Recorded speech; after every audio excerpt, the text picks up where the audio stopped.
So I think, this pandemic has taught us that the world really can solve its biggest challenges in a flash of a time. The way we responded to the pandemic, we woke up from the nightmare, we brought the vaccines to the world and we covered the whole world, going to the deepest of the areas with our vaccines. It shows us hope, it gives us hope, it tells us that the world can come together when we are pressed with times and when it's about our survival. And so therefore, I'm very hopeful that we can also find the solution for climate change and all that is happening around our world, especially related to poverty, extreme poverty, and the deeply rooted division between the people in the world, which is what we try to address as development practitioners.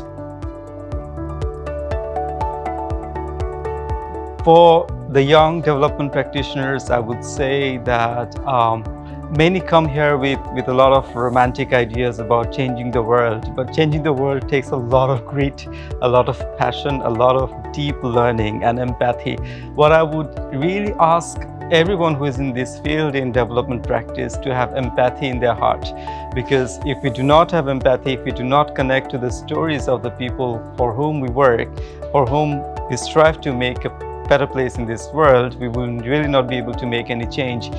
On our way of addressing the deepest challenges, we will falter, we will make mistakes.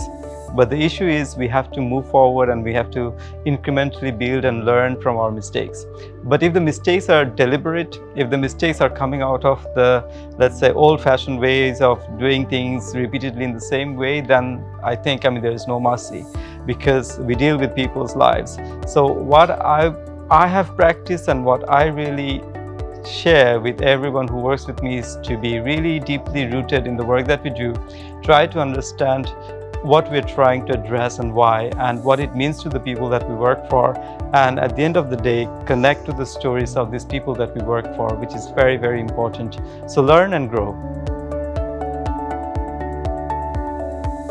So this Frugal Innovation Forum, it has been fantastic. I typically do not attend seminars, so I'm notorious in that, but I really appreciate that I decided to come here, join these sessions, moderated a session, and it was really a great experience for me, learning from the other panelists, and also all these young practitioners and seasoned ones coming together, sharing their ideas, mixing together, networking. I think it was really a great experience for me, even though I have been here briefly, but I have deeply benefited, I've greatly benefited from the networks that I have built and the discussions that we had.